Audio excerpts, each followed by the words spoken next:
Rachel, and today I'm asking the question, is this a joke? Literally. Again, at the beginning of this year I read all of the last 10 Goodreads Choice Awards winners for the humor category, and most of them were unfunny, anecdotal books written by celebrities who are not funny. Yes, you, Amy Schumer and Tiffany Haddish. I made this chart based on that experience where I explained what is and is not funny. I use this to explain because a lot of the books were just, again, those celebrity memoirs who fell into the not funny category with their terrible books. Explaining what is funny. Funny is embarrassment, kids being weird, pets being weird, and illustrations. Not funny is ableism and celebrities talking about random people that they've boned. I'm updating this because I have read more humorous books and I feel like I'm an expert on funny now. Just kidding. No, I'm not. But I am here to tell you what is funny in some books, at least to me. The list is basically the same, except I'm adding on to the funny category. I'm adding on penises in non-sexual contexts, fictional murder, but strictly only in fictional context, relatability as in, oh my god, yes, that is a devastating thing that also happened to me too, how hilarious we can laugh over our shared trauma, people making fun of each other in an even way that does not make the butt of any joke any like other person's marginalized identity, and lastly, funny narrative voice in fiction. On the not funny category, I'm adding racism, sexism, and also taxidermy. I'm glad to be returning with this video because the Goodreads Choice Awards video was not a range of humorous books. 8 out of 10 again were just unfunny celebrity memoirs. Here in this video I actually have a range. I have like a graphic novel, a romantic comedy, a short story collection of dark humor, but another is a Jenny Lawson book, which is something that happened last time. But Jenny Lawson is not an unfunny celebrity. Jenny Lawson is a funny blogger. So let's start there. I read Let's Pretend This Never Happened by Jenny Lawson, which was requested for me to read by Sierra, one of my patrons. The actual synopsis says, Lawson takes readers on a hilarious journey recalling her bizarre upbringing in rural Texas, her devastatingly awkward high school years, and her relationship with her long-suffering husband Victor. The beginning of the book, I struggled in a way that I did not struggle reading her other book earlier this year, Broken, in the best possible way. The beginning of the book is a lot about like her upbringing being incredibly poor and her dad really being into animals and taxidermying animals. And one of the early stories, I was just sitting there like, am I supposed to be laughing? This is so odd, because like the front of the book, right, is sort of, I think, an homage to this, where her dad taxidermied a squirrel and put his hand up the squirrel's butt, turning it into a puppet and freaking her out as a kid, which was just not funny to me. I didn't really find this book funny until we moved out of her childhood years entirely. It started getting really good around the time she starts talking about Victor, her husband. And this is part of what I loved about Broken, because she talks a lot about her relationship with Victor, and I think that those two are just hilarious. I say, never actually having heard from Victor himself. For all I know, he doesn't exist. He's a figment of Jenny's imagination. I love how there was like an entire chapter where she was talking about passive-aggressive notes that she's left to Victor. As a person who is married, I got that. It was really funny. A lot of it was like, you know, like shit you're doing around the house that's pissing me off. I felt it. But then there was also that thing with shared trauma that I mentioned earlier. Another funny thing is like shared trauma can be funny. Like if I don't laugh I'll cry kind of thing, where she talks about her experiences with miscarriage, and I also have experiences with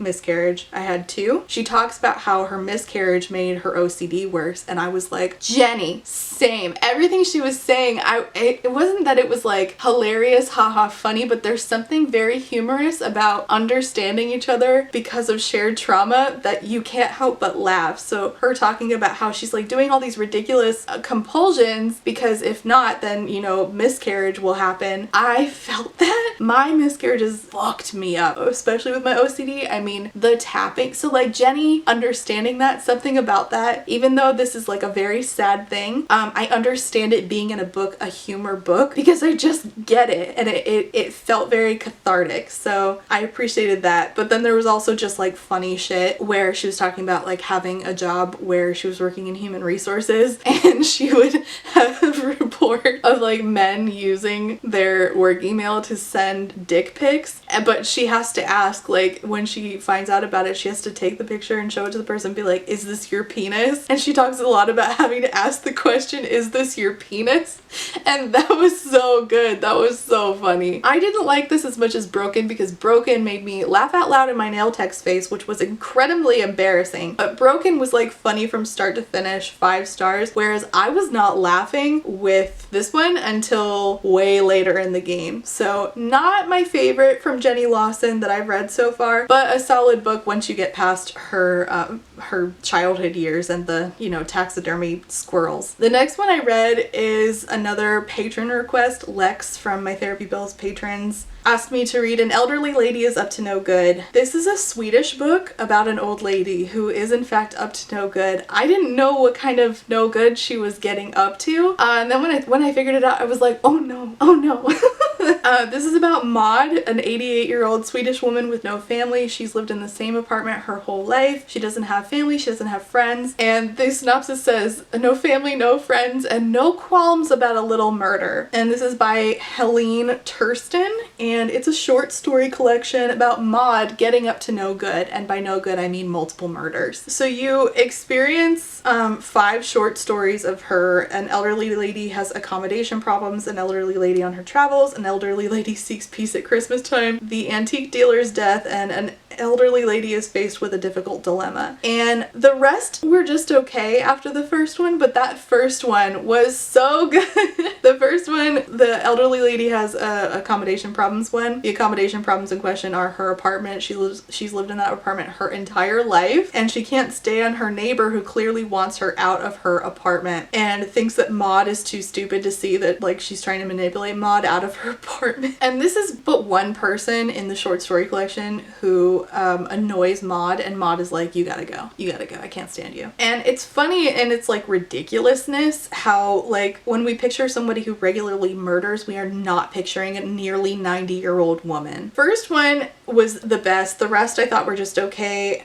Maud is unlike any character you've ever encountered before. She's just an old lady who wants to be left alone to do what she likes, and sometimes people get in the way of that, and Maud feels she must murder them. That is her immediate response, which is just ridiculous. Like, it's a ridiculous, outlandish thing. It's very difficult to do comedy with murder. I know Only Murders in the Building has had success with this, and success with, like, it being like with an older some older protagonists, which is great. There are mostly like books that have comedy with the main character solving a murder, but not so much the main character committing a murder. The closest thing I can think of is that TV show based on a true story where the couple creates a podcast and they interview a serial killer, but it leans heavier into like the dark than it does on the comedy, whereas this book is like very tongue-in-cheek. The first story was especially my favorite. When she murders somebody, the way of them being murdered is, if you don't want spoilers, skip to this timestamp. She crushes them with a giant art piece that is a giant penis. What a way to go.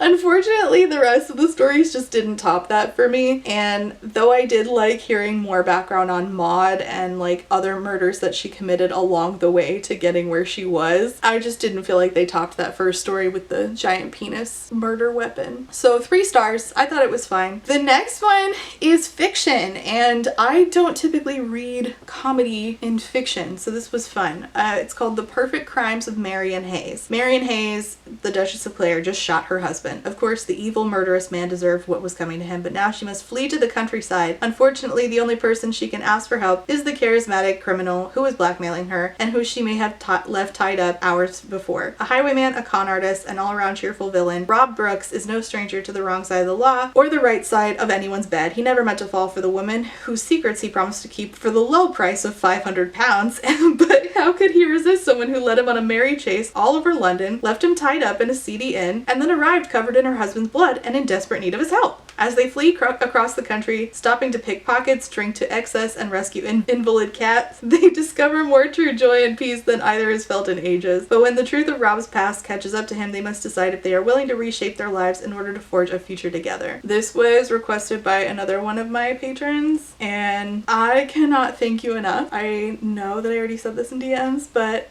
my god, what a blast did I have. I would call this a romantic comedy, though I don't know that, is that a book genre? I don't actually know, says the book reviewer. I don't know that it's a book genre in the same way that it's a film genre, and I'm not even sure that this book was intending to be a romantic comedy. I think that the author is just a funny person. A rom-com is media that combines comedy and romance. The plot typically focuses on the romantic relationship, but comedic elements are like very important. Like there's a balance there. The genre itself is supposed to like evoke a range of emotions, and it's very hard to do because it's very hard to find that balance where you're like exploring the ups and downs of love, but you're also including laughter and warm feelings. Some examples of romantic comedy in film that I can think of are like Long Shot with Seth Rogen and Charlize Theron, and No Strings Attached with Natalie Portman and Ashton Kutcher. Do those movies hold up? I don't know. I haven't watched them in a long ass time. And then there's regular romance, which can have funny moments, but it's not a rom-com. Like The Notebook has some moments that you're gonna laugh at, but it's not a romantic comedy. So what makes me say that this book isn't a romance but a romantic comedy? The main difference lies in their focus and their tone. So when we're talking about a romantic comedy, the primary focus is to blend humor and romance in equal measure. So the works are structured around not just the romance but the comedic elements too, and the humor is an integral like part of the storytelling itself. So not just the characters being funny on their own, one or both of them can be funny, but like the way that the things that are happening to them are funny, the way the narrator's telling you about it is funny. The goal is to tell a romantic story in a way that elicits laughter from the audience, and this definitely does that. Whereas like in romance with funny moments, the central focus is the romantic relationship, and you might see like some complimentary humorous moments. And the tone, rom-coms have like a lighter tone, which sure, we're actually doing murder here too,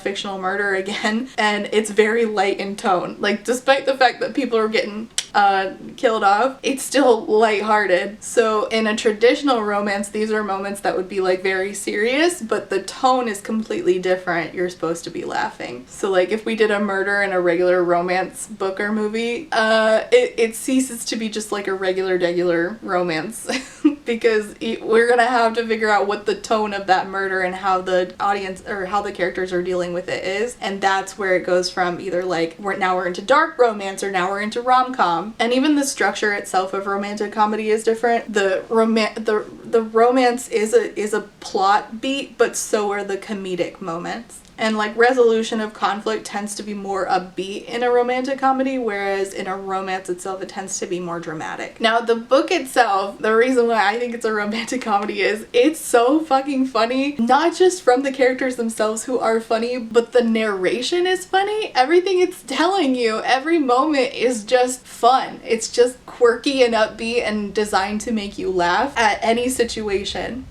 And by the way, did you catch that the main characters are Rob and Marion, like Robin Hood and Maid Marian? Okay.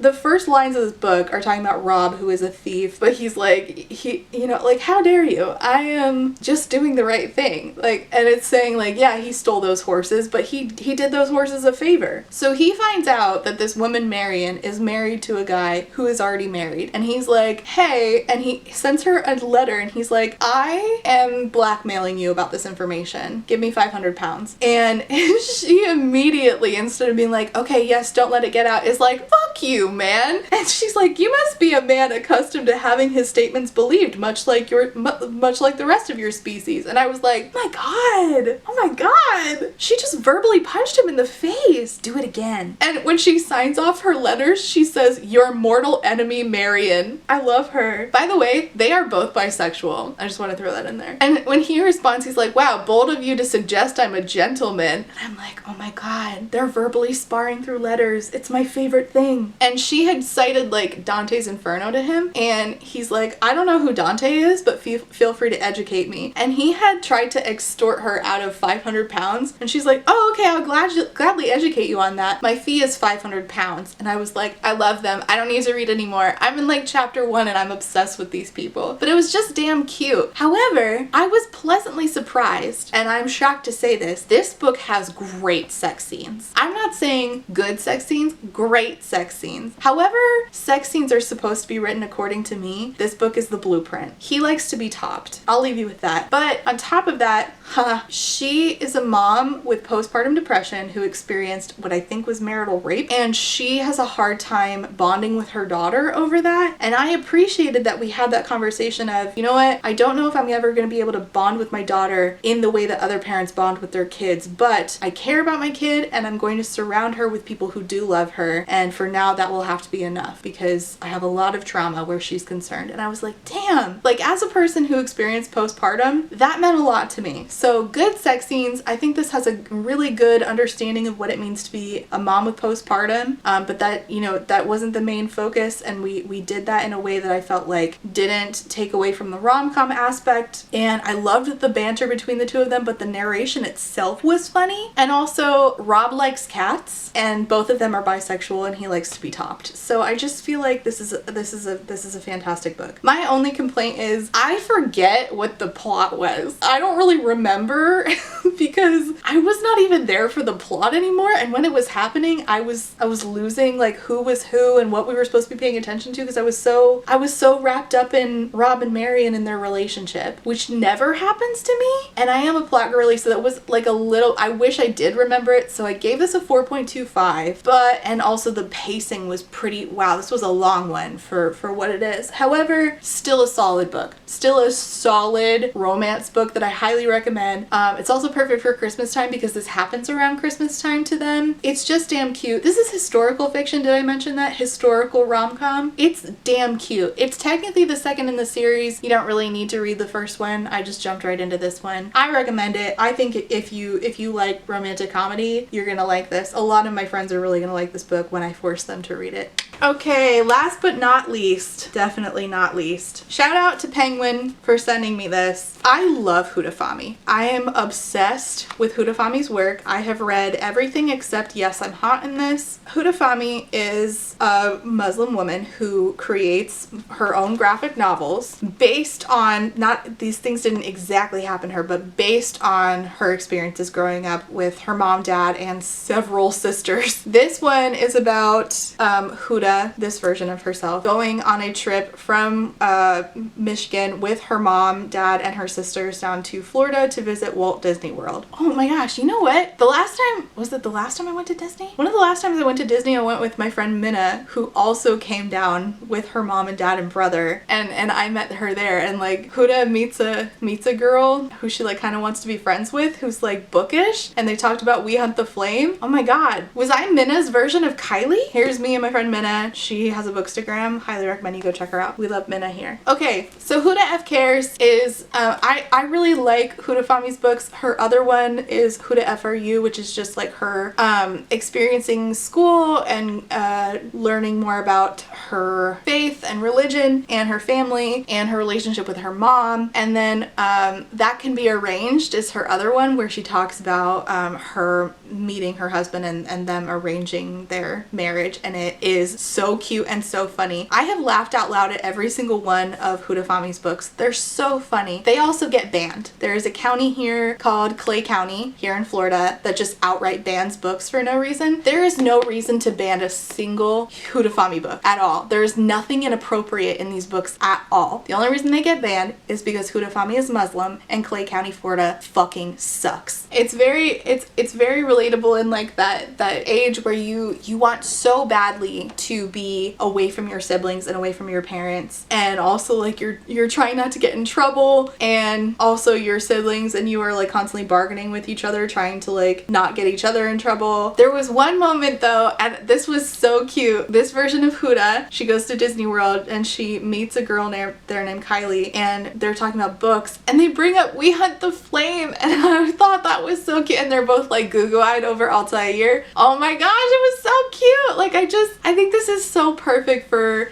teen readers. Like it's laugh out loud funny, but it's also very heartwarming, and like I feel like anybody with siblings is really gonna get a lot out of this, because it's very like, yes, siblings are so annoying, and it makes you feel very seen, but at the same time like it ends with them being like, oh, we do love each other, but stay on your side of the car, don't touch me. Like I just get that so deeply. Like if you've ever been to Disney with your siblings, this is a book that you're gonna feel very seen by.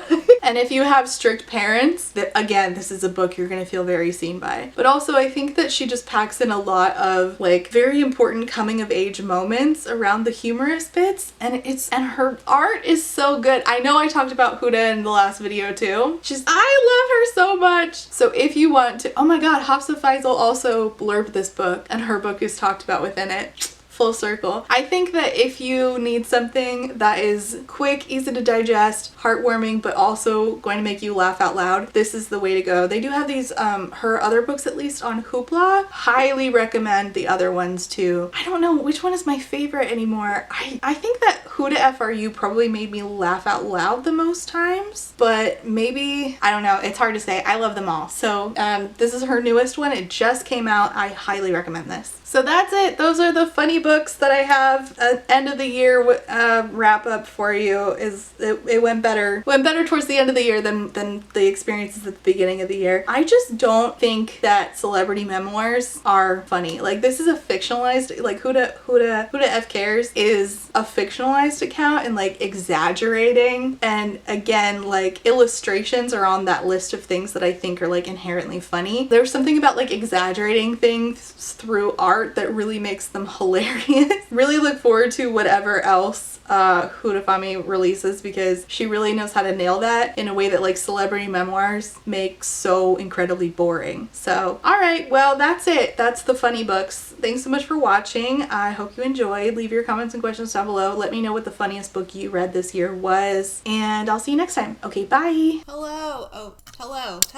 Let me say thank you for being a friend to my Therapy Bills patrons. I have a little bit of a migraine. I'm sorry about that. I'm trying to ignore it very hard. My head fucking hurts, I'm not gonna lie to you.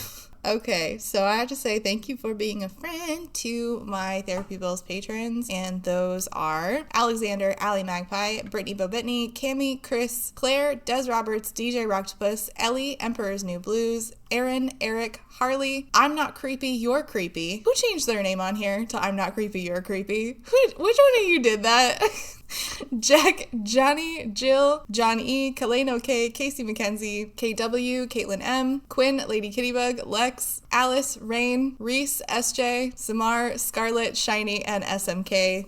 Thank you all so much for being a friend. Seriously, who changed their name to I'm Not Creepy, You're Creepy? Who did that? And I have to say thank you for being a friend to my Potato Search Marxist patrons. Those are AM Angel, Amanda, Andy, Angelica, Anita, Artie the Ninth, Ashley, Ava, Ballad Ends. Whoa, man. I just got real dyslexic real fast. Okay. Ballads and Bookends. Okay, good. BB, Beck, Blythe, Bookish Brain Rot, Bree, Brienne, Caitlin, Cardinal Ginger, Carlin, Cassandra, Catherine, Kathy, Chris, CJ, Cole, Colleen, Corwin, Corey, Darren, Deborah, Dex, Diet Goth, Dorian, Dorothea, Ebby, Ember, Emerald, Dodge, Emily A, Emily L, Emma, Aaron, Ezra, Hannah C, Hannah T, Harpy Kuro, Haley G, Ilianaka, India Inks, JM Tennant, Jay is on Olympus, JT, Jen Michelle, Jenny G, Jess B, Jessa Sue, Jillian, Jojo Bookish, Just Pugsley, Kaylee, is it Kaylee? It's Kaylee, right? I think it's Kaylee. We're gonna go with Kaylee. Kaylee, Kat, Catherine, Katie, Katya, Kayala, Kendra, Kylie, Laughing Cat Dog, Laura, Lazarus Ray, Library of Scars, Lisa B, LP, Luciri, Luna Moth, Lustful Octopus, Martin, Madison, Marcella, Marquita, Malara, MK Books, Molly, James, Nat, Natalie, Never, Nicole G, Nicole R, Nyan Binary, Paige P, Penny Chilling, Peta B, Foxglove, Pixel Stars, Rachel B, Rat Sarah, Reba, Rebecca, Rivi, Robin, Rosie, Rowan, Secoria, Sadie, Samantha M, Sarah C, Sarah H, Sarah the Bear, Shamed, Shannon, Sheen Onion, Sheena K, Cheryl, Sean, Talia, Three Old Dogs, Tiana, Tina, Toast, Trashcan Teddy, Title Phoenix, Wildcat, and Writer A. Thank you all so much for being a friend.